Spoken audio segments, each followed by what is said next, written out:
জিজ্ঞেস করেন, রজব তুমি একটা মাস যে দুনিয়ার মধ্যে ছিলে, আমার বান্দারা ভালো কাজ কি করেছে, তোমার সাথে ব্যবহার খারাপ করছে কিনা একটু বলো তো, তুমি কি দেখছো কি শুনছো?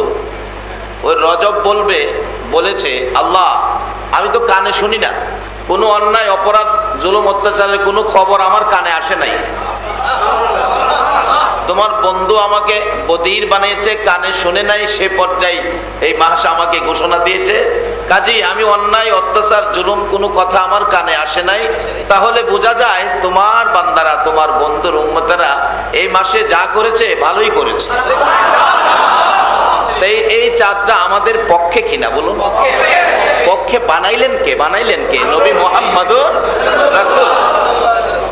এই চাঁদের থেকেই আমরা রমজান সহ শবে কদর সহ পাওয়ার জন্য লিস্টির মধ্যে আমাদের নাম উঠবে। আজকের এই বরকতময় চাঁদে কারা আপনারা মাহফিলের আয়োজন করেছেন? কে আপনারা? আল্লাহ আপনাদেরকে হায়াত দেখ। আসলে এটার বরকত হলো আপনারা অলির দেশের মানুষ, আপনাদের প্রতি আল্লাহর অলিগণের রুহানি ফায়েজ 24 ঘন্টাই আসতেছে, বিধায় এই বরকত পাওয়ার সুযোগ আপনাদের মধ্যে সহজে হয়ে গেল। যাই হোক, আলোচনা শুনতেছেন, এখানে ব্যানারের মধ্যে লেখা মেরাজুন নবী উপলক্ষে মাহফিল।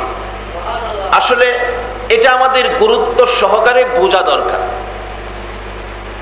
কেননা এই মেরাজ এমন একটা সফর, যে সফর সম্পর্কে আল্লাহ নিজেই আশ্চর্য হলেন, অথচ নিজেই ঘটনা ঘটাইলেন, নিজেই আশ্চর্য হলেন। এমন কি ঘটনা, এমন কি কাজ যেটা আল্লাহর পক্ষে সম্ভব, তারপরে উনি আশ্চর্য হলেন এটা কিভাবে হলো।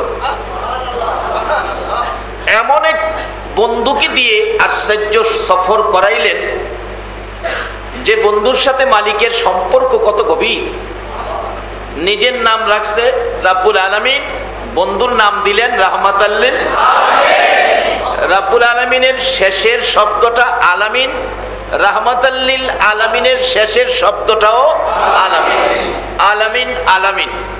আমাদের দেশে, বাংলাদেশে খাস করে একটা প্রচলন আছে, নামের সাথে নামের মিল থাকলে একজন আরেকজনকে কি বলি? মিতা বলি, বন্ধু বলি, দুস্থ বলি, এরকম বলি না?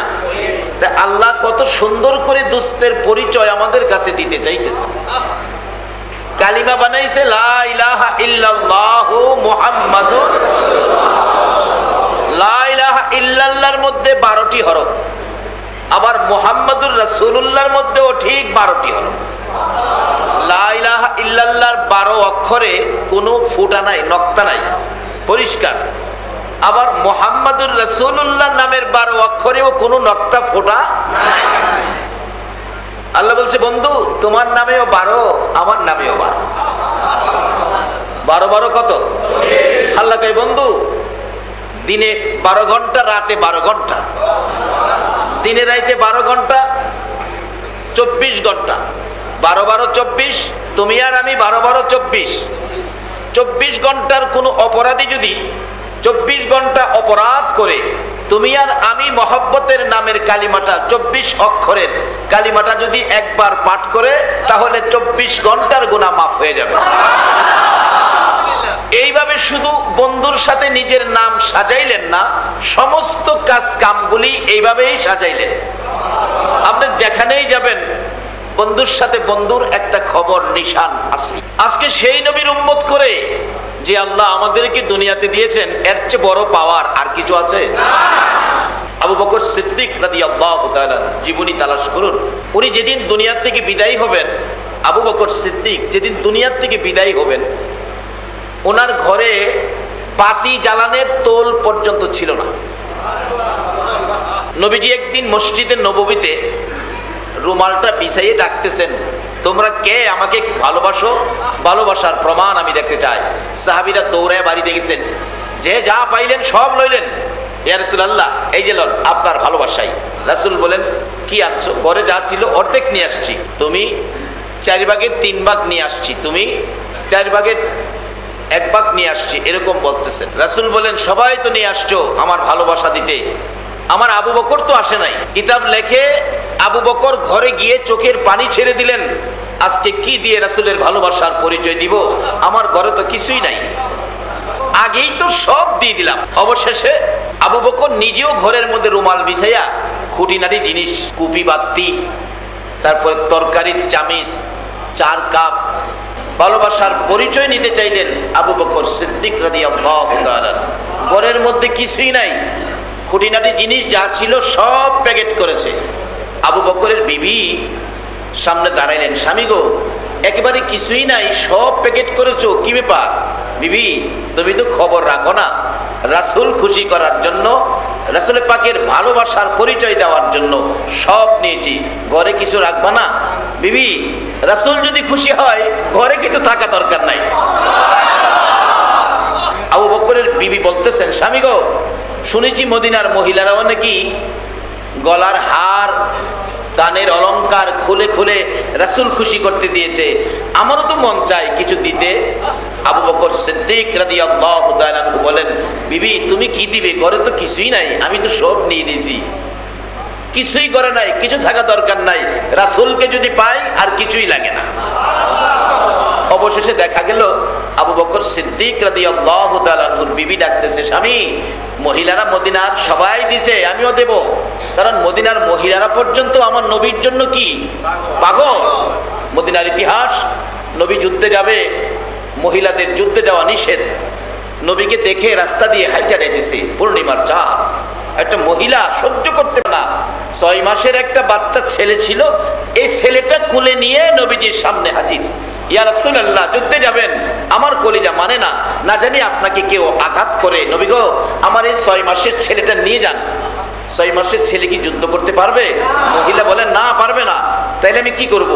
মেয়েটা কাঁদতেছে, নবী গো যুদ্ধ করতে পারবে না, কিন্তু আপনার গায়ে যদি কেউ আঘাত করে আমি যে সহ্য করতে পারবো না, আমার ছেলেটা আপনি কোলে রাখবেন, কেউ যদি আপনার দিকে তীর মারে, তীরের সামনে আমার ছেলেটারে তুলে ধরে রাখবেন। এটুকুন ভালোবাসা মদিনার মহিলারা পর্যন্ত দিত। এই ভালোবাসার বিনিময় আজকে ইয়াসরিব নামের বালু আর পাথরের দেশ সোনার মদিনা হয়ে গেছে। এই নবীর ভালোবাসা দিয়ে মদিনার দাম কত।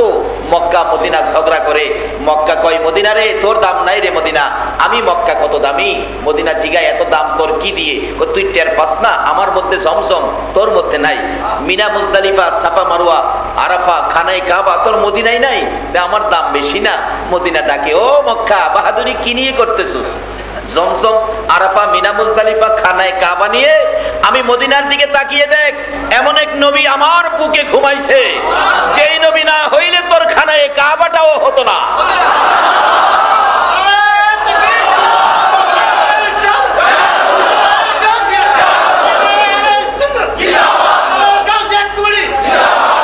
মাশাআল্লাহ বাবারা ভাইয়েরা, নবীজিকে মদিনায় পায়া মদিনার দাম কমলো না বাড়লো? যেই জায়গায় নবী শুইছেন, কিতাবে আসছে, যেই জায়গায় যেই মাটিতে নবীজি শুইছেন, ওই রওজা পাকের এক মুষ্টি মাটির দাম, এক মুষ্টি মাটির দাম নবী শুয়ার কারণে, এক মুষ্টি মাটির দাম আল্লাহর আরশের চাইতে অনেক বেশি। আজকে সেই নবীর মেরাজের পক্ষে যারা বসেছেন, আল্লাহ কি আমাদের দাম দিতে পারে না? আল্লাহ কি আমাদেরকে নাজাত, মুক্তি, শান্তি দিতে পারে না? বলতেছিলাম, আগে চিনতে হবে, ভালোবাসতে হবে। নবী আমাদের জন্য আল্লাহর সৃষ্টির মধ্যে সবচেয়ে বড় পাওয়া হলো যারা আমরা নবীর পক্ষে আখিরি নবীর উম্মত হয়েছি। আবু বকর সিদ্দিক বলতেছেন, বিবি নবীকে খুশি করব, আর কিছুই চায় না। বিবি বলেন, আমিও খুশি করব। তুমি কি দিয়ে করবে? ঘরে তো কিছুই নাই। আবু বকরের বিবি বলেন, হ্যাঁ স্বামী একটুখানি দাঁড়াও, আমি কিছু দিব। নবীর রুমাল খালি দেব না। কি দিবে রে বিবি? স্বামী একটুখানি দাঁড়াও, আমি কিছু দিব, খালি দেব না। আবু বকর বলেন, আমি দাঁড়িয়ে আছি, দেখি আমার বিবি কি দিবেন। বিছানা থেকে খেজুর পাতার চাটাই টাইনা বাহির করে, চাটাইটা পরনে লাগাইয়া পরনের কাপড় টাইনা টাইনা খুলতেছে। আবু বকর বলেন, এরে বিবি কি করো গো বিবি? স্বামী কিছুই নাই, আমি খেজুর পাতার চাটাই পরে গো নবীর ভালোবাসায় পরনের কাপড় খুলতেছি। আবু বকর বলেন, বিবি গো তোর কি মন চায় পরনের কাপড় খুলে নবীকে দেওয়ার জন্য? আবু বকরের বিবি বলেন, স্বামী শুধু পরনের কাপড় নয়, আমার মন চায় আমার কলিজাটা খুইলা দিয়া দিতে।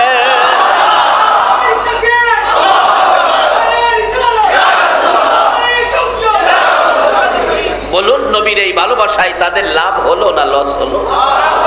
কি পরিমাণ লাভ বাস্তবে আসুন না। আবু বকর সিদ্দিক প্যাকেট নিয়ে যাইতেছে, নবীজি তাকিয়ে আছে, আমার আবু বকর আসতেছে, আমার আবু বকর। আজকে আমার নবী রওজা পাকে শুয়ে আছে না, এখন বসে গেছে। আল্লাহ বলতেছে, ফেরেশতারা আমার নবীর রওজার পর্দাগুলি উঠাইয়া দাও। আমার বন্ধু দেখো বাংলার জমিনে বন্ধুর পাগলগুলো কি করে। গাঠুরিটা সামনে দিলে, খুললেন গাঠুরি, পুরান কাপড় বাহির হলো মহিলার কাপড়। নবীজি জিগায়, যে আবু বকর এই পুরান কাপড় করতে আনলি?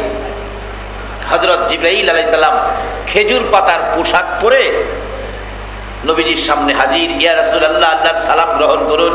আমি জিবরাইলের সালাম গ্রহণ করুন। জিবরাইল বলেন, হুজুর সালাম গ্রহণ করুন আল্লাহর পক্ষ থেকে, আমি জিবরাইলের পক্ষ থেকে। আমার নবীকে আল্লাহ সালাম দেয় কিনা? এই নবীর উম্মত হইবেন, আপনাকেও আল্লাহ সালাম দেবে। কিভাবে? আসবে সামনে। নবীজি ডাকতেছে, জিবরাইল তোমার পরনে বেহেশতি পোশাক ছিল, খেজুর পাতার পোশাক কেন? জিবরাইল বলেন, ইয়া রাসূলুল্লাহ এই কাপড়ের জবাব দেওয়ার জন্য। এই কাপড়টা হলো আবু বকরের বিবির। আবু বকরের বিবি আপনাকে ভালোবাসা দিয়ে খেজুর পাতার পোশাক পরে পরনের কাপড়টা খুলে দেয়া দিছে। নবী গো, এই ভালোবাসার ইজ্জত রাখতে যায় আজকে আমার আল্লাহ, আমি জিবরাইল সহ, আরশ বহনকারী ফেরেশতা সহ, জান্নাতের হুরবালা সহ সকলকে আবু বকরের বিবির সম্মানার্থে খেজুর পাতার পোশাক পরাইছে। আবু বকরের ভালোবাসার বিনিময় আবু বকর যেদিন এই জগৎ থেকে বিদায় হয়ে যাবেন, সঙ্গীদেরকে বলেছিলেন, আমি তো রাসূলকে ভালোবাসছি, দুনিয়ার কিছুই চাই নাই, শুধু রাসূলের ভালোবাসা চেয়েছি। এই ভালোবাসায় আমার রাসূল আমার প্রতি রাজি খুশি হয়েছে কিনা তোমরা একটু প্রমাণ করে দিও আমার মৃত্যুর পরে। কিভাবে প্রমাণ করব? আমার লাশটাকে গোসল দিয়ে কাফন পরাইয়া জানাজা শেষে নবীজির রওজার পাশে রাইখা একজনে নবীজির রওজার কাছে গিয়ে ডাক দিও, নবী গো আপনার আবু বকর কোথায় দাফন করব? নবী যদি বলে যেখানে সেখানে দাফন কইরো, আর যদি কথা না বলে তাহলে আমাকে তোমরা যেখানে সেখানে ফেলে দিও, আমার দুঃখ থাকবে না। তাহলে তোমরা মনে করবে আমার ভালোবাসায় রাসূল খুশি হয় না।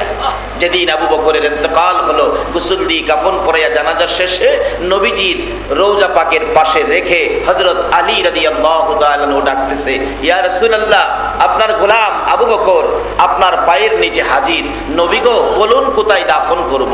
কোনো জবাব নাই। আবার ডাক দিলেন, হুজুর আপনার হিজরতের সাথী, গুহার সাথী, রাতের সাথী, দিনের সাথী, তিনবার করে সর্পের দংশনে জীবন দিতে যাচ্ছিল, আপনার ঘুম ভাঙাইতে চাইছিল না, সেই আবু বকর আপনার পায়ের নিচে, বলুন কোথায় দাফন করব? কোনো জবাব নাই।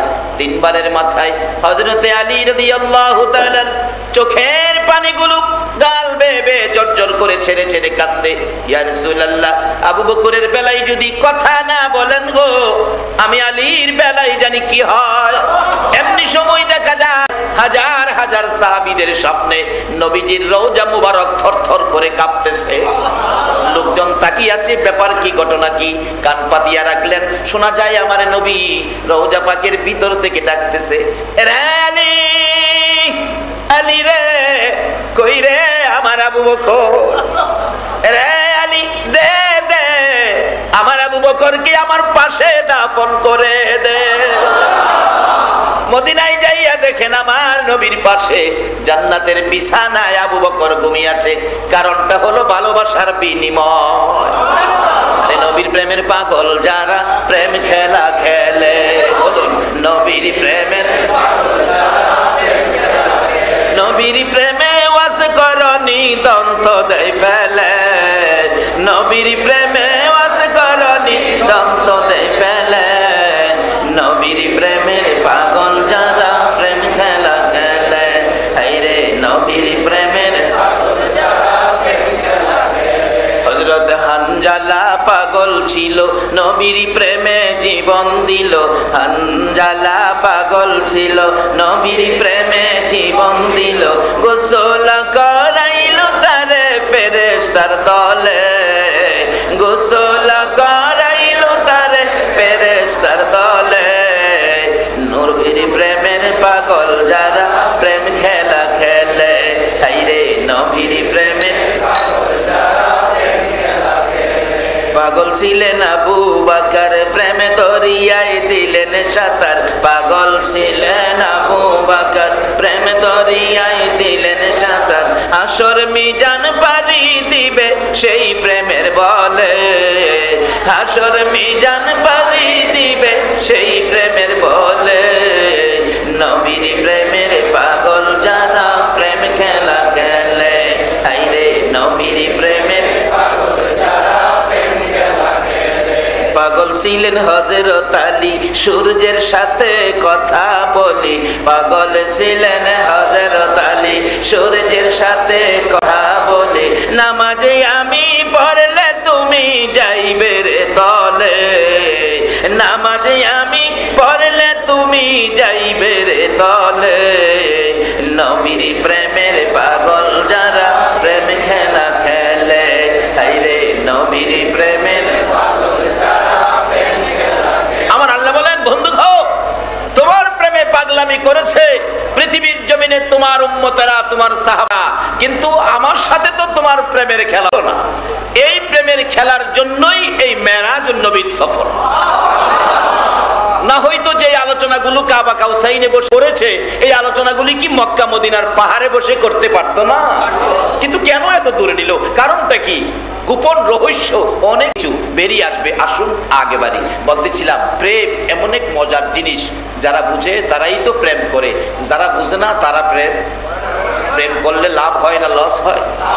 এক জাতের মাছ দেখবেন, বৃষ্টির পানি যখন নদীতে নামে খালে দিয়ে, এক জাতের মাছ আছে যেটা পুঁটি মাছ। পুঁটি মাছ দেখবেন পানি কোত্থেকে আসে, উজাইতে থাকে সামনে দিয়ে। আল্লাহ কয়, তোর মনে এত ভাব, এত প্রেম, কই যাবি তুই? মাছ কয়, যেখানে পানি আসতেছে যেখান থেকে ওখানে যাব। এই যে দ্রুত গতিতে পানি নামতেছে তারপরও যাইতেছে। আল্লাহ কয়, যা, তুই যখন তোর মনে যখন এত ভাব, তুই পাইলি একটা লাভ। দেখবেন পুঁটি মাছের দুই সাইডে লাল লাল একটা দাগ দেয়, লাল শাড়ি পরায় দেয় আল্লাহ। মনের ভাব থেকে তাকে পুরস্কার দিলেন, যা তোর ভাবের পুরস্কার হলো, শাড়ি পরায় দিলাম। আচ্ছা, এই যে নদীর নিচে থাকে এটা বাইল্লা মাছ, বাইল্লা মাছ চিনেন আপনারা? এর মনে কোনো ভাবও নাই, এর কোনো লাভও। আমাদের নবীর আশেক পাগল যারা, তাদের যেমন ভাব আছে তাদের লাভও আছে। যারা আশেকে রাসূল, আশেকে ওলি হইতে পারছে না, তাদের ভাবও নাই, তাদের কোনো লাভও। কিভাবে লাভ হবে, বাজেটগুলি কিভাবে হবে? বলতেছিলাম, হযরত আলী রাদিয়াল্লাহু তাআলা, সূর্য ডুবে যায়, নবীজি হযরত আলীর রানের উপর মাথা মোবারক রেখে ঘুমিয়ে গিয়েছিলেন। কিন্তু আসরের নামাজের সময় যাইতেছে গা, নবীজি উঠে না। হযরত আলী বলেন, নামাজের সময় যাইতে পারে, রাসূলের ঘুম ভাঙাইতে পারে না। তাইলে নামাজের চাইতেও গুরুত্ব দিলেন কাকে? নবী তো উঠতেছে না, এটা আল্লাহরই খেলা। নবী তো উঠতেছে না। হযরত আলী কয়, না, নামাজের সময় চলে যাইতেছে, সূর্য ডুবে যাইতেছে। হযরত আলী কান্দে, চোখের পানি ঝরতেছে। সূর্য ডুবে যাও, রাসূলকে আমি ঘুম ভাঙাইতে পারি না। কিন্তু চোখের পানির ফোঁটা নবী পাকের চেহারার মধ্যে পড়লে রাসূল পাকের ঘুম ভাঙছে। আলী, তুমি কাঁদতেছো? হুজুর, নামাজের সময় যাইতেছে তো আপনি ঘুমিয়ে আছেন, আমি ঘুম ভাঙ্গি নাই, নামাজের সময় চলে যাইতেছে। রাসূল মুস্কি হাসি দিয়ে বলে, আলী, নামাজের জন্য কি তোমার মায়া হয়? হুজুর, নামাজের সময় তো যাইতেছে, ডাক, তোমার কি নামাজ পড়তে ইচ্ছা হয়? জি হুজুর, যেহেতু রাসূলের এটা আদর্শ আমি পড়বো। রাসূল বলেন, তোমার নামাজের ব্যবস্থা করতেছি। আঙ্গুল ইশারা করে ডাক দিলে, এই সূর্য, এই সূর্য উঠো, আমার আলী নামাজ পড়ে নাই, আমার আলী নামাজ পড়ে নাই। আঙ্গুলের ইশারায় সূর্য আসরের নামাজের সমপরিমাণ জায়গায় উদিত হলো। নামাজ শেষ, সূর্য সাথে সাথে অস্তই হয়ে গেল। এই খেলা তো আমরাই খেলবো, আমরা সেই মাঠের খেলোয়াড়। কারণ আমরা যদি না খেলি, খেলবে কে? আমরা যেই নবীর উম্মত, এই নবী হলেন সকল নবীর কি নবী বলুন? নবী যেমন সেরা, উম্মত কি? নবী যেমন শ্রেষ্ঠ, উম্মত কি? তাই আসুন, নবী শ্রেষ্ঠ কিভাবে হলো? কোরআন শরীফে আল্লাহ নিজে ঘোষণা দিল। কি ঘোষণা দিল? ওমা আরসালনাকা ইল্লা রাহমাতাল লিল আলামিন। সৃষ্টির কাছে এই ঘোষণা পৌঁছে দিলেন, শোনো সকল সৃষ্টির উদ্দেশ্যে আল্লাহর এই ঘোষণা, সকল সৃষ্টির জন্য আমার এই নবী হলেন রহমত, এই নবী হলেন করুণা। সকল সৃষ্টির জন্য নবী রহমত, নবী করুণা। সকলের কাছে নবীর দাম বেশি না কম? আল্লাহর আরশের কিনারে লেখা লা ইলাহা ইল্লাল্লাহু মুহাম্মাদুর। আজকে আমরা কালিমা পড়ি লা ইলাহা ইল্লাল্লাহ মুহাম্মাদুর রাসূলুল্লাহ সাল্লাল্লাহু আলাইহি ওয়াসাল্লাম, কিন্তু আদম আলাইহিস সালাম দুনিয়াতে আইসা কালিমা পড়াইছে তার উম্মতকে লা ইলাহা ইল্লাল্লাহ আদামু সফিউল্লাহ। আল্লাহ বলছে আদম তোমার কালিমা হলো উম্মতের উদ্দেশ্যে লা ইলাহা ইল্লাল্লাহ আদামু সফিউল্লাহ, তুমি তোমার উম্মতেরে পড়াইবা, কিন্তু তুমি পড়বা কি? কিন্তু আদম তোমার কালিমা কিন্তু লা ইলাহা ইল্লাল্লাহু মুহাম্মাদুর। হযরত আদম থেকে শুরু করে ঈসা আলাইহিস সালাম পর্যন্ত সকল নবীর কালিমা হলো লা ইলাহা ইল্লাল্লাহু মুহাম্মাদুর। তাইলে সকল নবীর সেরা নবী কার নবী বলুন? আল্লাহর ঘোষণায়, বাস্তবতায়, যুক্তির মাধ্যম যত কিছু দিক যাবেন সব দিক দিয়েই বলতে হবে এই নবী হলো শ্রেষ্ঠ নবী, সেরা নবী। আবার এই নবীর উম্মত যারা আপনারা, আপনাদের ব্যাপারে তো আইন পাশ হয়ে গেছে পবিত্র কোরআনে। এটা জাতিসংঘের আইন নয়, বাংলাদেশের জাতীয় সংসদের আইন নয়, এটা আপনার চট্টগ্রাম সিটি কর্পোরেশনের আইন নয়, সরাসরি আল্লাহর আরশ থেকে আইন পাশ করা হয়েছে। এই নবীর উম্মত যারা হবে তাদের ঘোষণা হলো কুনতুম খায়রা উম্মাতিন উখরিজাত লিন-নাস। সকল নবীর উম্মতের মধ্যে এই নবীর উম্মত হবে উত্তম, সকল মানুষের মধ্যে এই নবীর উম্মত হবে শ্রেষ্ঠ। এই ঘোষণাটা কার বলুন? তাইলে এই আল্লাহর সাথে, এই নবীর সাথে কিভাবে সম্পর্ক করা যায়, সেজন্যই তো আজকের মাহফিল, সেজন্যই তো নবীজির মেরাজ। আসুন আমি পবিত্র কোরআন শরীফ থেকে যা তেলাওয়াত করেছি, হাদিস শরীফ থেকে সরাসরি আলোচনায় ঢুকছি। আল্লাহ যেটুকুন তৌফিক দিবেন আমি সেটুকুন আলোচনা করব। আমরা যেই নবীর উম্মত, এই নবীকে আল্লাহ লকব ঘোষণা কি দিলেন? ওমা আরসালনাকা ইল্লা রাহমাতাল লিল আলামিন। সকল সৃষ্টির জন্য আমার নবী হলো। কিন্তু আপনারা কি রহমত নিবেন না রহমত ছাড়বেন? রহমত নিলে ভালো হয় না ছাড়লে ভালো হয়? রহমতের বাগ নিয়েছে আবু বকর, ছাড়ছে আবু জাহেল। আবু জাহেলের দাম আবু বকরের দাম এক দাম হবে? তাহলে আমরা রহমত নিব না ছাড়বো? রহমত নিলে লাভ না লস?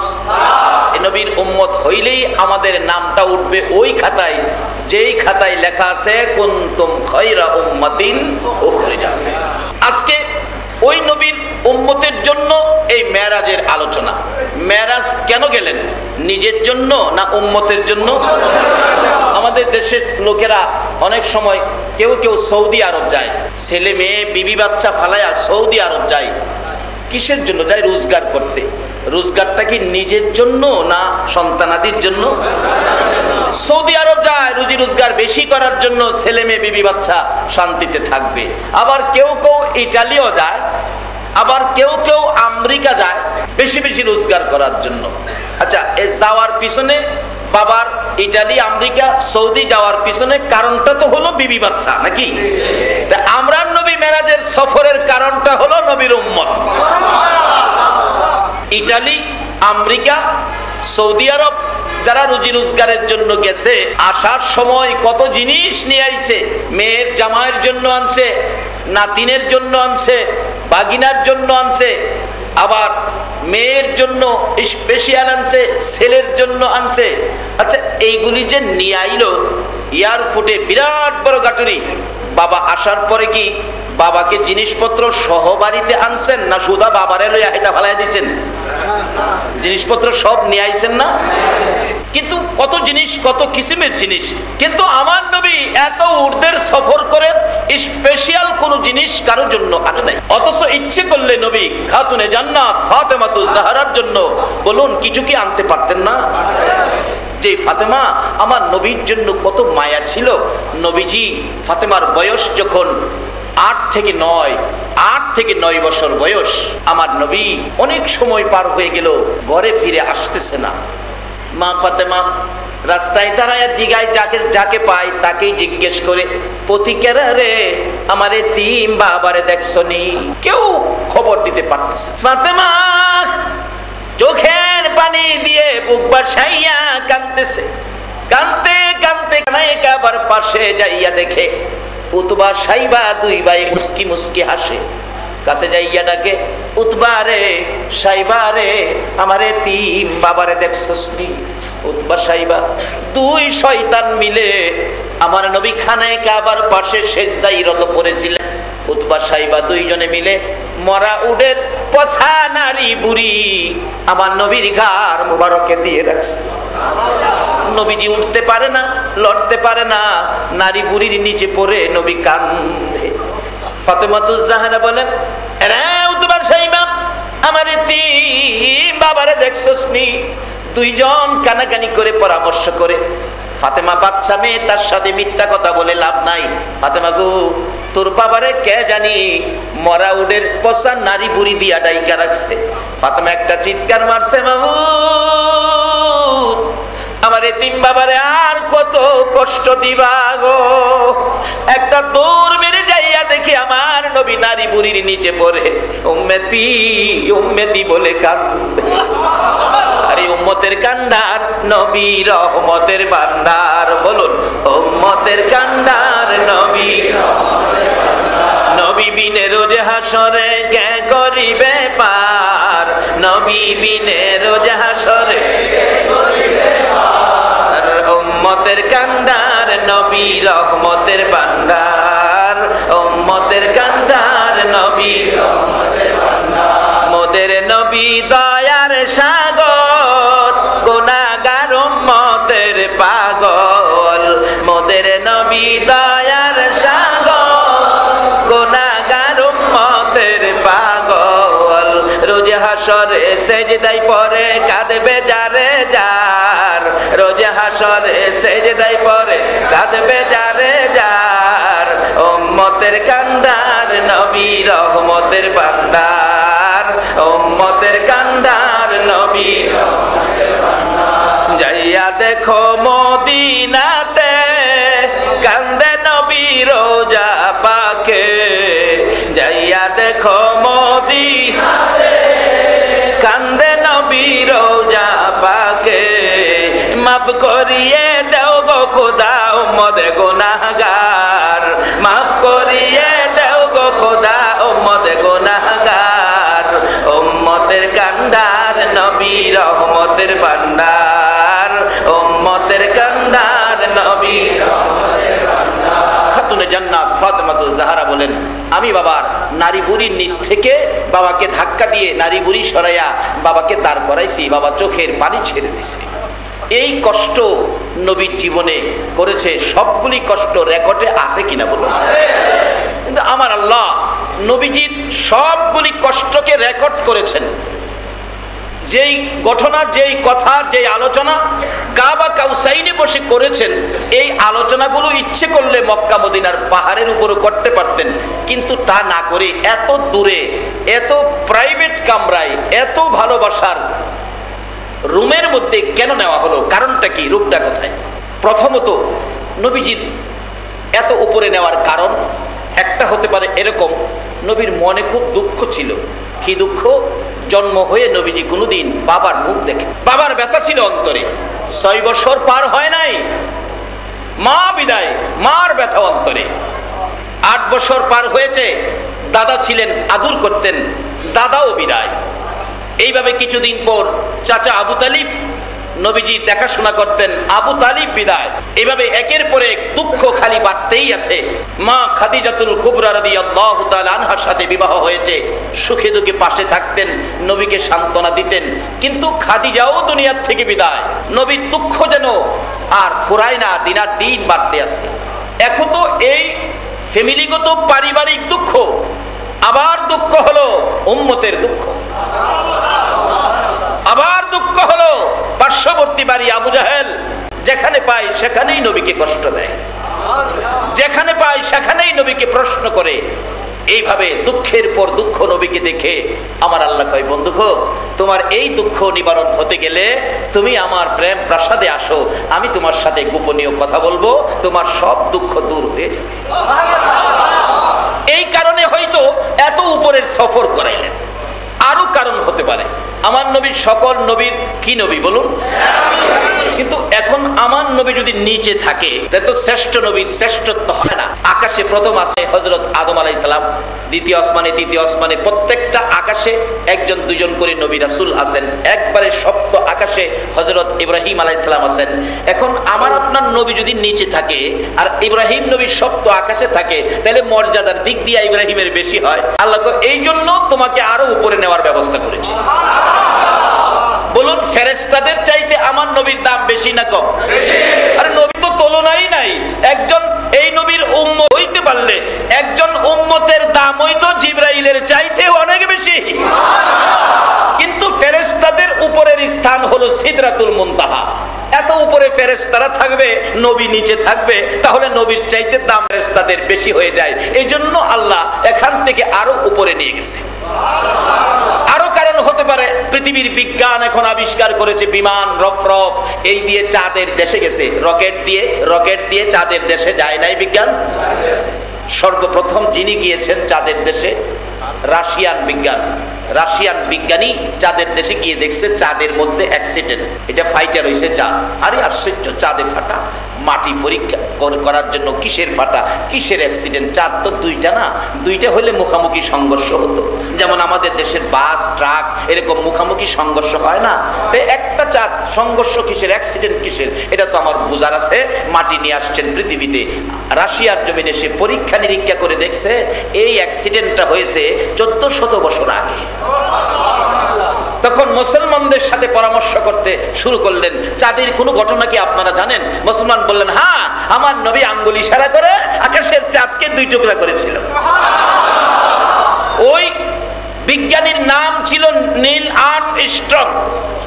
সেই যখন মুসলমানদের সাথে পরামর্শ পাইল নবীর আঙ্গুলের ইশারায় আকাশের চাঁদ 2 টুকরা হয়েছিল, এই খবর শুনে সঙ্গে সঙ্গে কালিমা পড়ে মুসলমান হয়ে গেছে। কিন্তু একটা বিধর্মী বিজাতি চাঁদে গেছে, আমার নবী যদি দুনিয়ায় থাকে আর বিজাতি চাঁদে যায়, তাহলে আমরা বিজাতিদের সামনে দুর্বল হব। আল্লাহ যে আমাদের ইজ্জতের ঘোষণা দিলেন, ইজ্জতটা থাকে না। এই জন্য হয়তো নবীর সফর আরো উপরে নিয়ে গেছে।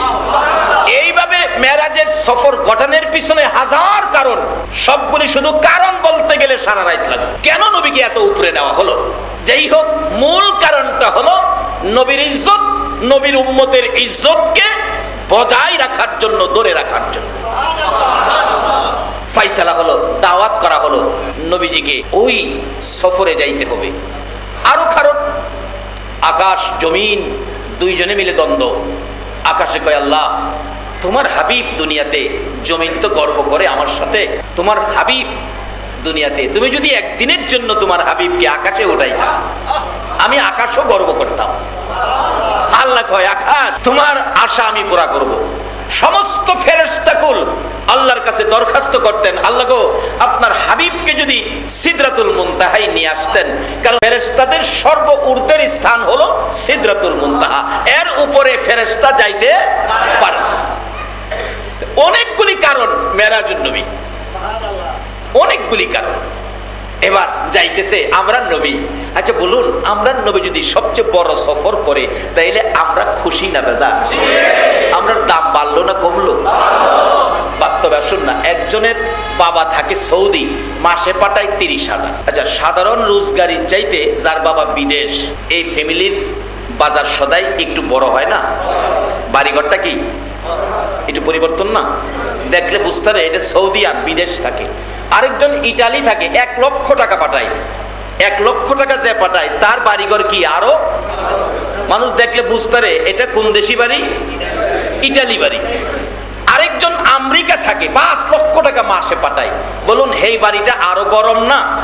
পোলাপানগুলি চেহারা, সুরত, জামা কাপড় কি নোংরা না স্ট্যান্ডার্ড? মানুষ দেখলেই বুঝতে পারে যে এইটা আমেরিকান বাড়ির পোলাপান। তাহলে আমরান নবী যে সফরে গেছে, আমেরিকার চাইতে বেশি হবে না ছোট হবে? তাইলে আমরা অনেক ফ্যামিলি ফ্যামিলির ফুলাফান। যেই নবী এত ঊর্ধ্বের সফর করেছে, যেখানে কোনো মানুষ যাবে দূরের কথা, জিব্রাইল পর্যন্ত যাওয়ার ক্ষমতা। এত সুন্দর সফরকারীর উম্মত যদি আমরা হই, আমরার অবস্থা ভালো হবে না খারাপ হবে? নোংরা হবে না উন্নত হবে? সুদ খাবে না সুদ ছাড়বে? ঘুষ খাবে না ঘুষ ছাড়বে? ঘুষ খাওয়া কি উন্নত না নোংরা? সুদ খাওয়া কি? 10টা সুদখোরের নাম, 10টা সুদখোরের নাম লেখা, যার দাঁতে কিরা হইছে, দাঁতে একদের পোকা হয় না, 10টা সুদখোরের নাম লেখা দাঁতের গোড়ায় দিয়ে পোকা বাইরে যে পোকা পোকা খায়। তোর পসার মধ্যে ছিলাম, আরামে ছিলাম, এই হারাম খুরের নাম কেড়ে লাগাইছস। এই দেশ তখন যেত। এখন কি আপনারা কি এত বড় সফর যেই নবী করেছে, এই নবীর উম্মত হইয়া কি এই কাজগুলি করবেন?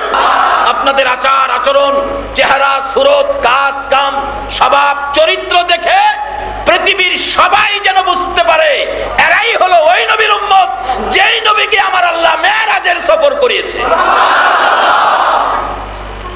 এই পরিচয় যদি দিতে পারেন, আমরা ওই নবীর উম্মত যদি পরিচয় দিতে পারেন, আল্লাহর কসম সকল মাখলুক আপনাকে সম্মান করবে, এমনকি বাঘ ভাল্লুক পর্যন্ত আপনাকে সম্মান করবে। তার বাস্তবটা আমরা ভালো বুঝি। নবীজির একজন সাহাবীর জীবনী, নবীজির একজন গোলাম, একজন সাহাবী নদী পথে যাইতেছে, ঘূর্ণিঝড়ে নৌকাটা ভাঙ্গিয়া টুকরা টুকরা করে দিল, কিন্তু নবীর সাহাবীটা একটা কাঠের টুকরা ধরে সাঁতরাইয়া কিনারে আসছে। কিনারে এসে কয়, আল্লাহ জীবনটা বাঁচলো তো, সবাই মরলো, আমি তো বাঁচলাম কইয়া চাইতেছে। গাছগাছরা দেখা যায়, এদিকে যাইব, হয়তো বাড়িঘর, মানুষ টানুষ বসতি আছে, যাইতে চাইছে, এমনি দেখে এটা বাঘ ভাল্লুকের জঙ্গলা ছিল। একটা বাঘ চাই রয়েছে, আরেকটা হইয়া রয়েছে, আরেকটা খারইয়া আইতাছে, দাঁড়াইয়া গেছে। প্রভু গো, হইয়াইলাম, নদীর পইরা মরছিলাম, সেটাই ভালো ছিল, এখন তো বাঘে কয়েকটা দেখা যায়, আমারে ছিঁড়া বিড়ে খাইব। অবশেষে নবীর সাহাবী বাঘের উদ্দেশ্যে ডাকতেছে, ও ভাগ, আমার পরিচয় নাও, খাইবার আগে আমার পরিচয়টা নাও। আমার পরিচয় হলো আমি আখিরি নবীর উম্মত। বাঘ তো দাঁড়ায় গেছে, আবার আইতেছে। সাহাবী আবার ডাকে, আমার পরিচয়টা বুঝতে পারলি না? বাঘ, যেই নবী না হয় তোমরাও হতে না। ও বাঘ, আমি আখিরি নবীর গোলাম, আমি আখিরি নবীর গোলাম। আমি নদীতে বিপদে ছিলাম, বিপদ থেকে উঠে আসলাম, আল্লাহ আমাকে বাঁচাইলো, আমি নবীর দোহাই দিলাম, নবীর গোলাম, নবীর গোলামের গায়ে হাত দিস না। বাঘ দাঁড়ায় গেছে, তারপরও বাঘ আইতেছে। অবশেষে নবীর সাহাবী তার জীবনী লেখে একে ভয়ে কাঁপতে কাঁপতে জমিনে বসে গেছে। বাঘ ডাকতেছে, প্রভু গো, আমার জবান খুলে দাও, নবীর গোলামের সাথে কথা বলি। বলুন, নবীর পক্ষে গেলে বাঘের জবান আমার আল্লাহ খুলে দিবে কিনা? নবীর পক্ষে গেলে বাঘের জবান খুলেছে, হরিণ নবীর পক্ষে গেলে হরিণের জবান খুলেছে, ঘোড়া নবীর পক্ষে গেলে ঘোড়ার জবান খুলেছে, মাছ নবীর পক্ষে গেলে মাছের জবান খুলেছে, সাপ নবীর পক্ষে গেলে সাপের জবান খুলেছে, মৃত গাছ নবীর পক্ষে গেলে নবীর ভালোবাসায় তো গাছ জীবিত করে দিয়েছে। এই নবীর পক্ষে আমরা যদি যাই, বলুন আমার লাভ হবে না লস হবে? যমুনার বাঘ ডাকতেছে, প্রভু গো, আমার জবান খুলে দাও, আমি নবীর গোলামের সাথে কথা বলবো। আল্লাহ কয়, যা রে বাঘ, তোর জবান খুলে দিলাম। বাঘ নবীর গোলামের দিকে তাকাইয়া তাকাইয়া ডাকতেছে, নবীজির গোলামের কোনো চিন্তা নাই, চলো নবীজির জান্নাতে মদিনাতে যাই, চলো নবীজির জান্নাতে মদিনাতে, নবীজির গোলামের, নবীজির গোলামের কোনো চিন্তা নাই, চলো নবীজির জান্নাতে মদিনাতে যাই, চলো নবীজির জান্নাতে মদিনাতে যাই। কে কে যাবে মদিনায়, মদিনাতে কাঁদে নবী উম্মতের মায়া। কে কে যাবে মদিনায়, মদিনাতে কাঁদে রজনী কাঁদেন যিনি, দিনী রজনী কাঁদেন যিনি, শুয়ে রোয়া যায়। চলো নবীজির জান্নাতে মদিনাতে যায়, চলো নবীজির জান্নাতে মদিনাতে যায়। কঠিন হাসরের দিনে বেহেশতে যাবে না নবী উম্মত বিনে। ডাকতেছে, ও নবীর গোলাম, কেউ না, আমি তোমারে খাইতে আসি নাই, আমি তোকে মদি পথ দেখাইতে আইছি। লেজটা বাড়াইয়া দিলেন, লেজটা বাড়াইয়া দিয়ে বলতেছে, ভাগ আমার লেজে ধরো, আমি জংলাটা তোমাকে পার করে দেই। নবীর গোলামকে জংলার মাঝখান দিয়ে চলছে নবীর সাহাবী লই। অন্য ভাগগুলো মানুষ দেখে লাফাইয়া লাফাইয়া আসতেছে, তাকে খাবে ধরবে। ওই ভাগ তার বাসায় ডাকতেছে, এরে জংলার বাঘেরা, সামনে বাড়িস না, বেয়াদবি করিস না, কাকে নিয়ে চলছি পরিচয় নাও গো, আমি নবীর গোলাম নিয়ে রওনা হয়েছি। নবীর সাহাবের আমি দেখি বাঘের বাসায় নিষেধ করার পর সবগুলো ভাগ যাই যেখানে আসছিল সেখানেই বসে আছে, সামনে বাড়ে না। তাদের মাঝ দিয়ে চলছি, জংলা পার করে দিয়ে বাঘ আমাকে বলতেছে, নবীর গোলাম গো, এই পথে যাও গো, পথে যাইয়া দেখবি সোনার মদিনা। মদিনার গোলামি যদি যেতে পারেন, ঢুকলেন, তাহলে বিজয় আপনার, শান্তি আপনার, মুক্তি আপনার, জান্নাত আপনার, সব আপনার, যদি এই নবীর উম্মতের বিজয়টুকুন আপনার মধ্যে থাকে। কোন কিসিমের পরিচয় থাকতে হবে? নবী তো রওনা হবেন, দাওয়াইলেন, যাবেন, নবী দাওয়াত দিলেন, বন্ধুর সাক্ষাতে যাবেন, দিদারে যাবেন। উম্মতের জন্য কি চাই, এটার রুদ্ধদ্বার প্রাইভেট বৈঠক, গোপন বৈঠক করে উম্মতের ফাইসালা নিয়ে আসবেন। আল্লাহু আকবার বলুন। সফরের অনেকগুলি কারণ, তার মধ্যে মেন কারণ উম্মত। দিন তারিখ হলো, সেটা হলো রজব চাঁদের কত তারিখ জানি? 26 তারিখ দিবাগত, যাকে আমরা 27 রাত্র বলি। 27 রাত্রে ঘোষণা হয়ে পক্ষ থেকে সুবহানাল্লাযী, আজকে আসছে এক সফর হবে আমার বন্ধুর জন্য। সফরটা কি সফর? আশ্চর্য। আমার আশ্চর্য কোনো জিনিস শুনলে আমরা কি বলি? আজকে মনে করেন যদি শুনি সাগরে একটা জাহাজ ডুবে গেছে, 3 দিন পর জাহাজটা বাহির হলো, একটা মানুষও মরে নাই। সমুদ্রের নিচ থেকে 3 দিন পর জাহাজ বাহির করে একটা মানুষও মরে নাই। এই কথা শুনলে আপনারা কি কইবেন? সুবহানাল্লাহ, কি আশ্চর্য রে! 7 তালার থেকে ছেলে পড়ে গেছে, 7 তালার থেকে, 8 তালার থেকে 6 মাসের বাচ্চা পয়রা, কিছু হয় নাই, হাঁটতে হাঁটতে বাড়িতে যাইতেছে। আপনারা শুনলে কি কইবেন? কি আশ্চর্য! নাই টলার নাই, সাম্পান আমানরশা ব্রিজ নাই, ফলি নদীর উপরে দিয়া এক ভদ্রলোক, শুনলে আপনারা আশ্চর্য হবেন না? আশ্চর্য হইলে আপনারা কি করেন? সফরে যাবে সকল নবী রাসূল, তোমরা আনুষ্ঠানিকভাবে বিদায় দিতে হবে, সবকিছু কমপ্লিট। কিন্তু রাত্র যেদিন 26 দিবাগত রাত্র, এই আশ্চর্য সফরের সময় যখন হয়ে গেল, আমার আল্লাহ ডাকে, জিবরাইল তুমি একটা কাজ করো, সমস্ত ফেরেশতাদেরকে আজকের জন্য নতুন কাপড় পরতে বলো। কে আসবে? কে আসবে? আমার বন্ধু আসবে। বন্ধু কয় না, কে আসবে? জিবরাইল, জান্নাতের ভিতরে যাও, সমস্ত জান্নাতি হুরিদেরকে আজকের জন্য নতুন কাপড় পরাও, জান্নাতের দরজাগুলি সাজাও, জান্নাতের গেটগুলি সাজাও। কারণ হলো কি বলুন? কে আসবে? আমার বন্ধু আসবে। আল্লাহর এত ঘনিষ্ঠ বন্ধু যদি আমাদের নবী হয়, কোন চিন্তা আছে? কোরআন শরীফ, কুল ইয়া ইবাদিয়াল্লাযিনা আসরাফু, আল্লাহু আকবার, আলা আনফুসিহিম লা তাকুনাতু মির রাহমাতিল্লাহ ইন্নাল্লাহা ইয়াগফিরুয যুনুবা জামিআ ইন্নাহু হুয়াল গাফুরুর রহিম। আল্লাহু আকবার বলুন। আমার আল্লাহ আগাম জামিনের ঘোষণা আমরা দুনিয়াতে আওয়ার আগেই কোর্ট থেকে রায় দিলাইছে।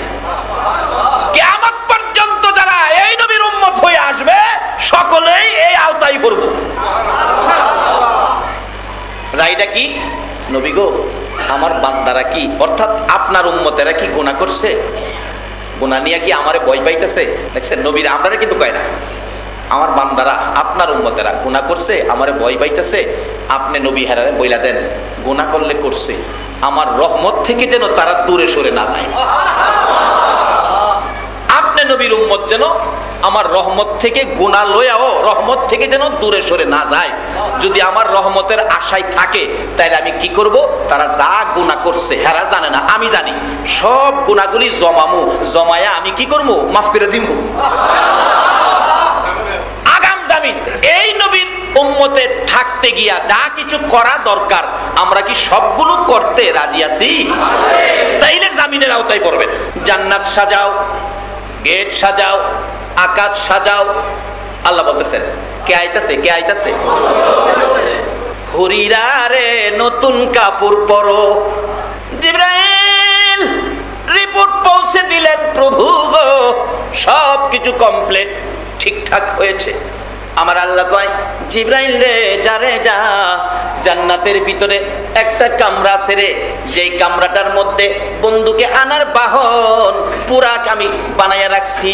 জিবরাইল যাইয়া বুরাকের রুমের দরজাটা খুলে দেখে রে 40,000 বুরাক দাঁড়াইয়া রইছে।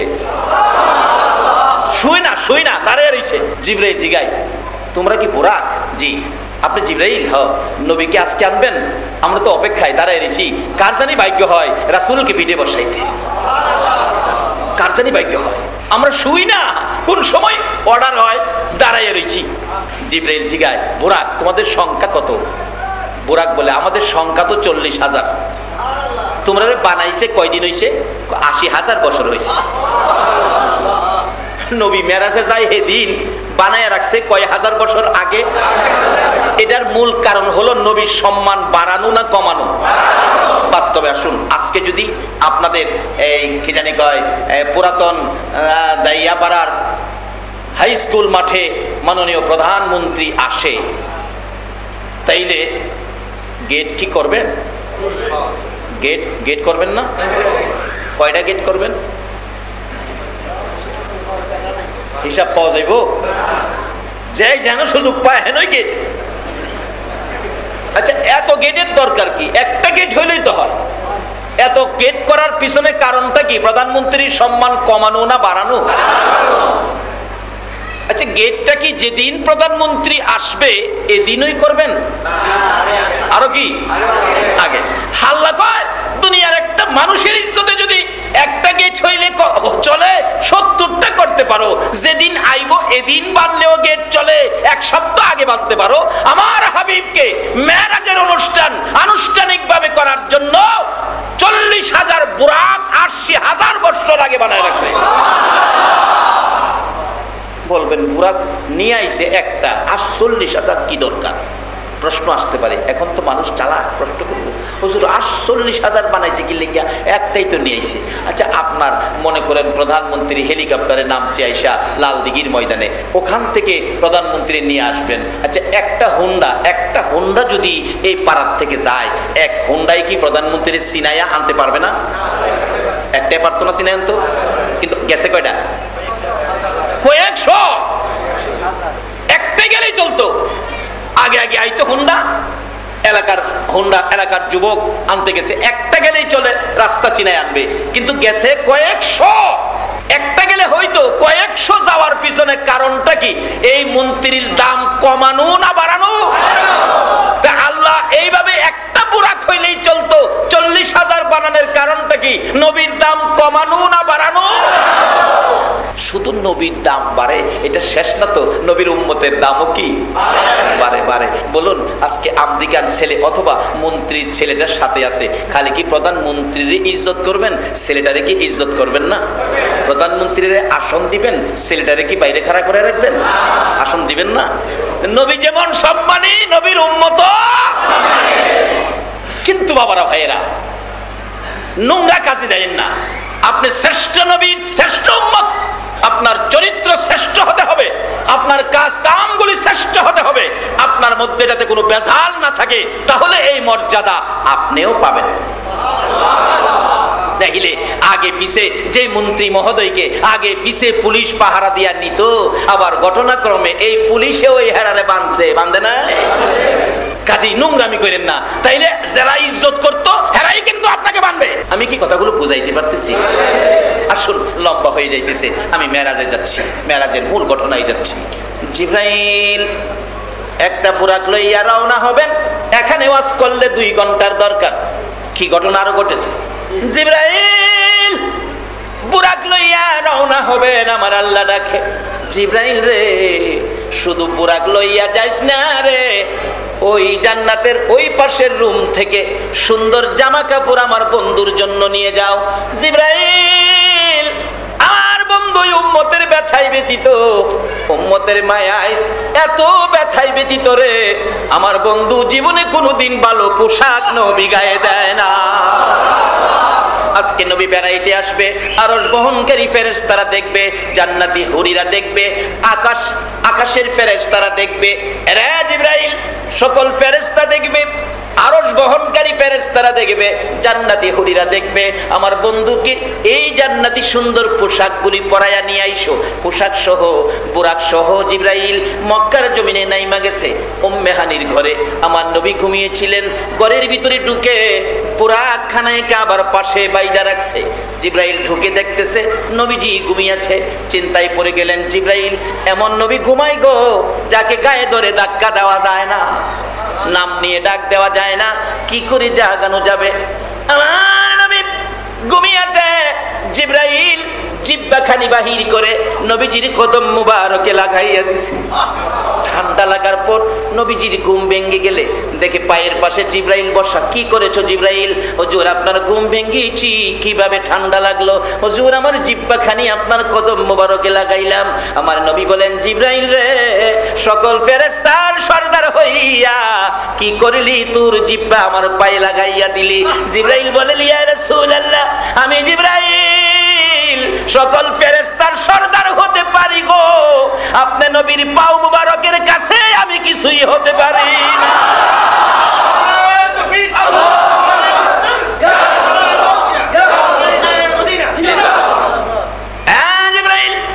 ঘটনা কি, কারণ কি? এই যে দেখেন দাওয়াতনামা অনেক সময় সাফান না আপনারা, প্রভুর দরবার থেকে দাওয়াত যেতে হবে বেড়াইতে। উঠুন, লম্বা ঘটনা। এখানে ওয়াজ করলে 2 ঘন্টার দরকার। উঠেছেন নবী, রওনা হবেন, বুরাকে চোয়ার হয়ে বসেছেন। বুরাক রওনা হলো, বাইতুল্লাহ থেকে বাইতুল মুকাদ্দাস যাবেন। বুরাক রওনা হলে একটু পর আমার নবী চোখের পানি ছেড়ে দিলেন। জিবরাইল পিছের দিকে তাকিয়ে আছে।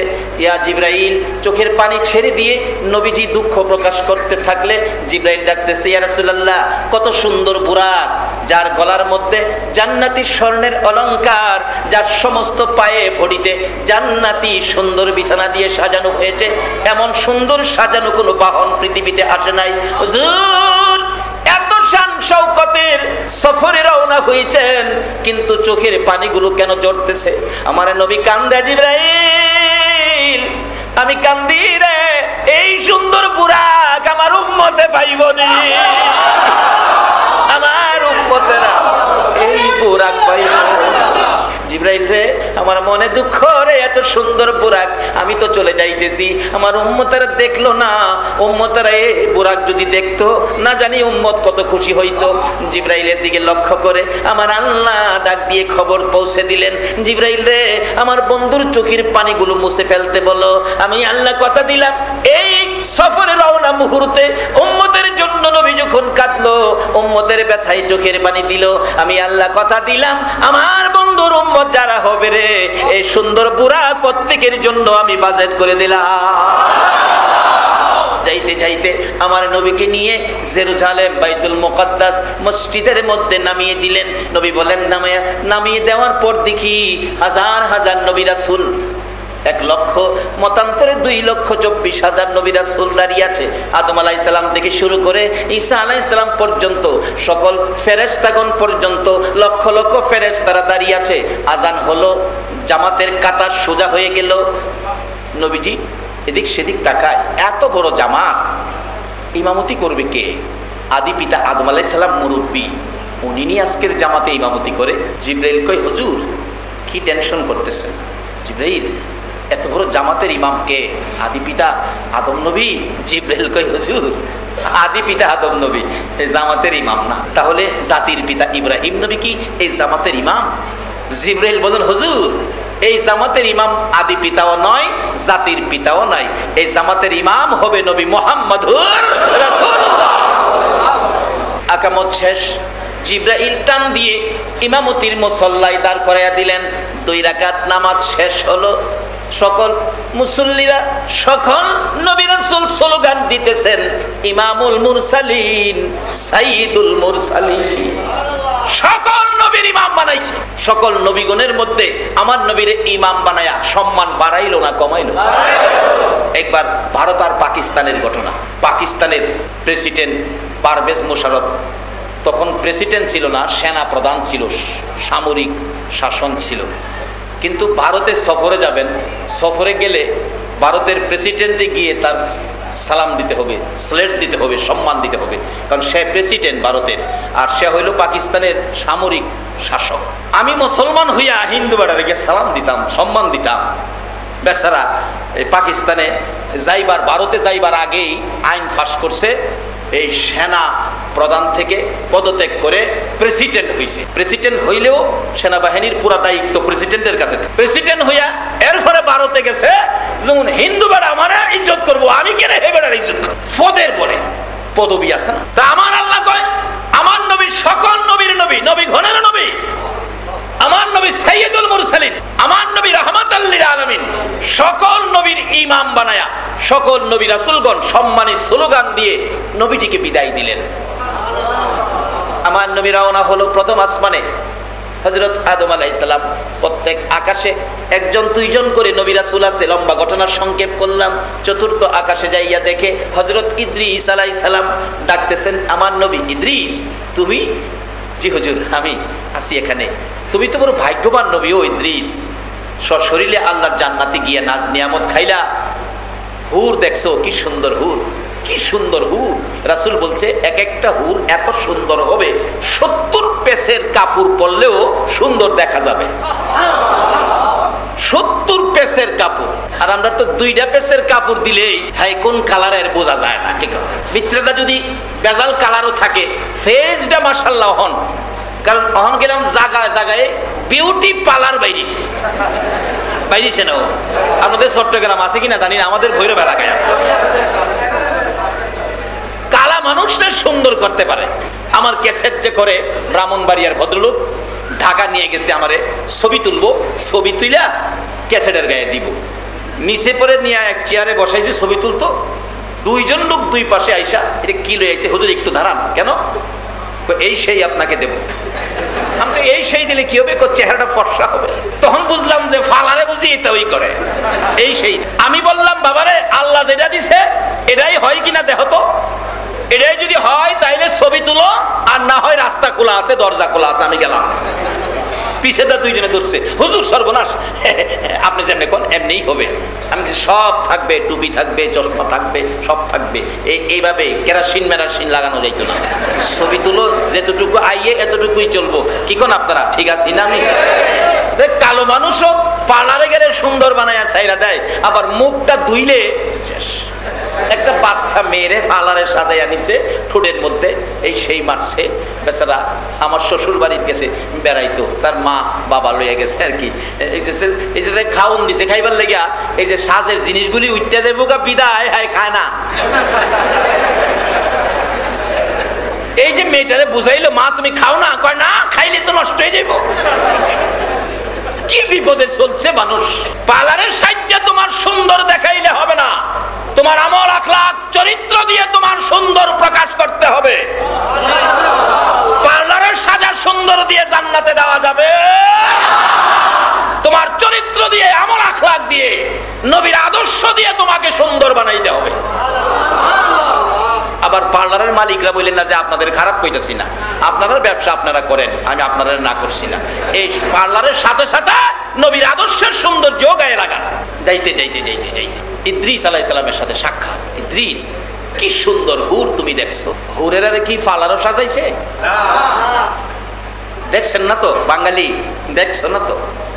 কাইল্লা মাইয়ার পাগল হইয়া ফ্রেমে ভইরা মাইয়ারে বিয়া দিলাইছে, হ্যাঁ গাড়ির তলে ফিরে মরছে। আরে বেকলের বেকল, নবীর ভালোবাসায় যাইতে থাকো না, যাইয়া দেখো কি হুর সুন্দর। একটা হুর যদি পৃথিবীর মানুষের দিকে তাকাইয়া হাসি দিত, এই হাসির সাথে পৃথিবীর মানুষগুলো খুশিতে হাসতে হাসতে বেহুশ হয়ে যেত। একটা হুর যদি দুনিয়ার উদ্দেশ্যে একটু থুতু ফালাইতো, থুতুর সুগ্রাণে মানুষগুলি বেখবর হয়ে যাইত। একটা হুর যদি বাম হাতের আঙ্গুলটা পৃথিবীর জমিনে বাহির করত, এই বাম হাতের আঙ্গুলের সৌন্দর্যের কাছে চন্দ্র সূর্য অন্ধকার হয়ে যেত। রাসূল কইছে, কথাটা সত্য হবে না মিথ্যা হবে? বাবারে, দুনিয়ার কাইল্লাটার লেগে এত পাগল হইলা, জীবন দিলা, নবীর ভালোবাসায় জীবন দিতে গেল না। এই জন্য আপনাদের চট্টগ্রামের গজল আমার কাছে খুব ভালো লাগে। ভালো যদি বাসতে হয় নবীকে বাসুন, ভালো যদি বাসতে হয় নবীকে বাসুন। কথাটা কি লেখক মিথ্যা লিখছে? কথাটা কি মিথ্যা লিখছে? বলুন না, ভালো যদি বাসতে হয় নবীকে বাসুন, ভালো যদি বাসতে হয় নবীকে বাসুন। নবী তরানে ওয়ালা, নবী বাঁচানে ওয়ালা, নবী তরানে ওয়ালা, নবী বাঁচানে ওয়ালা। প্রাণের চেয়ে প্রিয় নবীকে জানুন, ভালো যদি বাসতে হয় নবীকে বাসুন। বাবারা, এই কথাটা আমার মনের সাথে খুব সুন্দর করে মিল পড়ে। পৃথিবীতে ভালোবাসার বস্তু একজনই তৈরি করেছে, আল্লাহ, যিনি হলো নবী মুহাম্মদুর। কোরআন শরীফে বলেছে ইত্তাকুল্লাহ, তোমরা আমাকে ভয় করো। আল্লাহকে কিন্তু ভালোবাসার কথা বলে নাই, বলছে আল্লাহকে কি করো, আর বলছে ফাত্তাবিউনি ইউহিব্বুকুমুল্লাহ। ভালোবাসতে হলে তোমরা আমার হাবিবকে ভালোবাসো। বাপ মার কথা বলছে খেদমত করো, বাপ মারে করো খেদমত, আল্লাহরে করো ভয়। আর ভালোবাসার জন্য একজন দিলাম, ইনি হলেন কে? জিবরাইল ডাকতেছে, হুজুর ইনি ইদ্রিস নবী, আমার নবী ডাকি ইদ্রিস, তুমি বড় ভাগ্যবান, বেহেশতি খাওন খাইছো, সুন্দর হুরবালা দেখছো। ইদ্রিস আলাইহিস সালাম বলেন, নবী গো কইছেন ঠিক, ভাগ্যটা তেমন একটা ভালো না। আর বলো কি? হুজুর আমি বেহেশতে যাইবার লেগে গেছিলাম, ঠিক যায় দেখি দরজা বন্ধ, একটা খোলা নাই। উপরে লেখা আখিরি নবী উম্মত নিয়ে না আসা পর্যন্ত কারো জন্য বেহেশতের দরজা খোলা হবে না। হাসরের দিন আদম আলাইহিস সালামের উম্মত, কিছু উম্মত তো সকল নবী রাসূলের আছে, কিন্তু সবচেয়ে বেশি উম্মত হলো আমাদের। সুবহানাল্লাহ না? আমার নবী হাসরে গর্ব করবে, আমার উম্মত বেশি। আর ওখানে দিনের আমাদের দেশে আইন পাস করছে, ছেলে হোক মেয়ে হোক, কয়টা যথেষ্ট? তিনটা, দুইটা, আর লাগতো না? দুইটা যথেষ্ট, বেশি হইলে দুইটা যথেষ্ট। যার ছেলে মেয়ে হইছে না, হ্যাঁ একটা তুমি দাও না। যারা নিষেধ করো বেশি নিও না, যার হইল না পারলে তুমি হ্যাঁ একটা দাও। ঢাকা নিউ মার্কেটে 5টা দোকান, বাটা সিগন্যাল মোড়ে বাড়ি, ঢাকার কোটি কোটি টাকার মালিক, একটা সন্তান নাই। তার বাড়িতে অনুষ্ঠান, তখন আমি ঢাকা থাকি, অনুষ্ঠান বাড়িতে শত শত মানুষ খাইতেছে, বড় আয়োজন হলে ভিক্ষুক যায় না? একটা ভিক্ষুক মহিলা একটা ছেলে কোলে নিয়ে দরজায় দাঁড়ায় বলতেছে, মা গো আমারে কিছু দেন না মা। ওই বাড়ি অল্লি ভাইরি আয়া বাচ্চাটার দিকে তাকায়া দুইটা চোখের পানি ছেড়ে দিছে। আল্লাহ, তার খাবারের ব্যবস্থা নাই, ভিক্ষা করে খায়, তারে এত সুন্দর ছেলে দিয়েছ, আর আমাকে 5টা দোকান 5তলা বাড়ির মালিক বানাইলা, আমার একটা সন্তান দিলা না? আমার সব নিয়ে যাও, রাস্তার ভিক্ষুক বানাইয়া এমন একটা সন্তান আমারে দাও। এত বড় আকাঙ্ক্ষা তার, এই পারপাস তো তোমরা একটা আইন করলা না, 5তলা বাড়ি দিলে একটা করে ছেলে দিমু। পৃথিবীর কোন সরকার পারছে কি এই আইনটা করতে? কিন্তু একটা সরকার আছে যারা করতে পারে, সেই সরকারের মেন সরকার হলো গাউসে পাকের নাম জপিলে আল্লাহ পাওয়া যায়। আরে গাউসে পাকের নাম জপিলে আল্লাহ পাওয়া যায়। পাগল কান্দিস না আর গাছতলায়, কান্দিস না আর গাছতলায়, গাউসে পাকের নাম জপিলে আল্লাহ পাওয়া যায়। হায়রে গাউসে পাকের নাম জপিলে আল্লাহ পাওয়া যায়। গাউসে পাকের এমনি নিশানা, চোরকে ধরে কুতুব বানায়। গাউসে পাকের এমনি নিশানা, চোরকে ধরে কুতুব। আরে মুর্দা ইশারায়, আরে মুর্দা মানুষ জিন্দা করে ইশারায়, গাউসে পাকের নাম জপিলে আল্লাহ পাওয়া যায়, আরে গাউসে পাকের নাম জপিলে আল্লাহ পাওয়া যায়। বাবারা, আজকে হেই অজনা, আজকে মেরাজে যাইতেছি, কি কোন আপনারা? তবে পৃথিবীর কোন সরকার যদি নাও পারে, আল্লাহর পক্ষ থেকে যারা সরকারের দায়িত্ব পাইছে, আল্লাহর ওলিরা কিছু করতে পারে। একবার মুসা নবীর আমলের ঘটনা, জুন্নুন নামে এক পাগল, মুসা নবী রাস্তা দিয়ে যাচ্ছে, এক মহিলা ডাক দিছে, মুসা আলাইহিস সালাম আপনি তুর পাহাড়ে যাবেন? এদিকে আসেন। কি দুইটা কথা শুনেন। কি কথা? আমার যে ছেলে মেয়ে হইল না, মনে যে একটা সাপ ছিল, ছেলে মেয়ে, একটা ছেলে মেয়ে যদি আমার হইতো, আল্লাহরে জিগাইন তো আমার ছেলে মেয়ের খবরটা কি। মুসা আলাইহিস সালাম তুর পাহাড়ে জিগাইলো, আল্লাহ মহিলা বলল ছেলে মেয়ের খবর জানতে চাইছে, কি ব্যাপার? আল্লাহ কই জানাইয়া দিস তার ছেলে মেয়ের কোনো বাজেট আমি করি নাই। আচ্ছা, আল্লাহ যদি বাজেট না করে, কোনো সংসদে এটা বাজেট করতে পারবো? কিন্তু আরেকটা সংসদ আছে যেটা আল্লাহর ওলিদের, আল্লাহর বন্ধুদের। আইসা খবর দিছে, মাগো আল্লাহ বলতে তোমার কোনো সন্তানাদির বাজেট হয় নাই, বাজেট করে নাই। নিশ্চিন্তা হয়ে গেল, সন্তান হবে না। এক পাগল আইটা যা তাকে, এক রুটি এক লারকা, রুটির বিনিময় লারকার দোকান দিয়া বসে, এক রুটি এক লারকা, দু রুটি দু লারকা, তিন রুটি তিন লারকা। মহিলা ডাক দিছে, বাবা এদিকে আসেন, রুটি খাইবেন?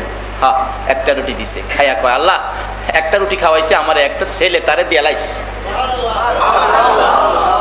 বাবা আরেকটা খাইবেন? দে। দুইটা খাইয়া, দুইটা দিয়ালাইস। আরেকটা খাইবেন? দে। তিনটা খাইছে। মুসা আলাইহিস সালামের উম্মতের পাগল তো, এটা তিনটা ওই ক্ষমতা, এর বাইরে আর ক্ষমতা নাই। কিন্তু আখিরি নবীর উম্মতের লাগাইয়া দিলে কি, তিন জুড়ি দিছে, তিনটা লারকা, তিনটা ছেলে দিয়ালাইস। যেমন ছেলের দোকান দিয়া বসে, কিন্তু এক রুটি দিয়া এক ছেলে দেলা। আর ঢাকা নিউ মার্কেটের ব্যবসায়ী, তার স্ত্রী 5 তলা বাড়ি, 5টা দোকান দিয়া একটা ছেলে পাইলো। পারবো কি পৃথিবীর কোন মানুষ দিতে? বাবারা কষ্ট হইতেছে আপনাদের? ছেলে মেয়ে বড় হয়েছে তো। মুসা আলাইহিস সালাম একদিন জায়গা সিরিয়ালি নিয়ম সময় অনুযায়ী 3 ছেলে হয়েছে। মুসা আলাইহিস সালাম দেখে দেয়, হুজুর দাঁড়ান, আপনি না কি কইছিলেন? আপনার আল্লাহ কি কইছিল? আল্লাহ কইছিল ছেলের বাজেট নাই। আমার 3 ছেলে কইতে এলো। কি কইলেন আপনি? আপনার আল্লাহর কথাটা কি কইলেন? বুঝলাম না তো।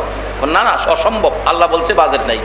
তাইলে তোরা কইরে লালু কালু ফালু, তোরা কো এদিকে এইটা দেখেন 1 2 3 লালু কালু ফালু, তোমার ছেলে? হ্যাঁ। মুসা আলাইহিস সালাম মনটা কষ্ট, আল্লাহ এ কি করলা তুমি? কি তুমি না বলছো ছেলে মেয়ের বাজেট নাই, তার 3 ছেলে, আমারে লজ্জা দিলা। আল্লাহ কই, মুসা রে বাজেট নাই রে। মুসা ঠিকই কইছিলাম। এমন এক পাগলে ধরছে, বাজেট ছিল না, বাজেট কইরা আমার দেহন লাগছে। তাহলে এমন একটা পাগলের খেলা পৃথিবীতে এখনো আছে, কিন্তু খেলা আছে, পাগল নাই। পাগল পাওয়া যায় না, যাওয়া কিছু পাওয়া যায়, স্বার্থের পাগল। আল্লাহ আল্লাহ রাসূলের পাগল নাই, এটা অন্যদিন। মুসা আলাইহিস সালাম কয়, একটা পাগলের কথাই ছেলে বাজেট কইরা দিলা, আমারে লজ্জা দেওয়া। কে এত পাগল? আমি মুসা নবীরে লজ্জা দিয়া তুমি ছেলের বাজেট দিলা। আল্লাহ কই, মুসা এই পাগলটা কে দেখবি? কহ দেখবো। ওতে আমার জন্য এক টুকরা মানুষের গোশত নিয়ে যা। এক টুকরা গোশতের জন্য মুসা নবী ঘুরতেছে। মানুষের কাছে গোশতের কথা কইলেই আল্লাহ চাইছে, মানুষে কয় পাগল হয়েছেন আপনি? আল্লাহ গোশতটা কি করবো? আরে বাবা কি রে, আমার পাগল কয়। আচ্ছা আপনি এক টুকরা গোশত দেন। মাথা খারাপ হয়েছে? মাথা খারাপ, পাগল, মাথা গরম, মাথার পানি দেন, এরকম কথাবার্তা বলে।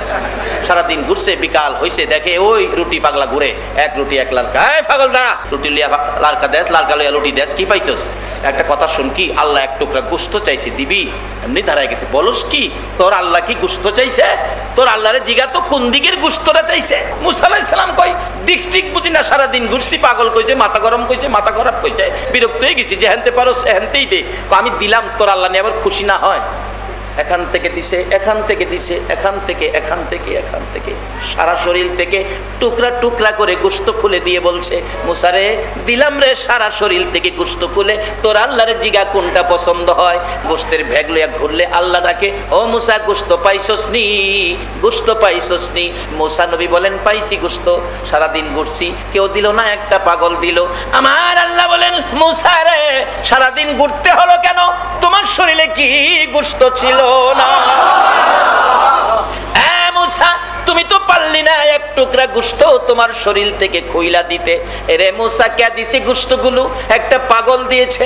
রে মুসা, এটা কেমন পাগল রে, যেই পাগল আমি আল্লাহর কথা শোনার পর সারা শরীর থেকে গোশত খুলে খুলে দিয়ে দিল রে।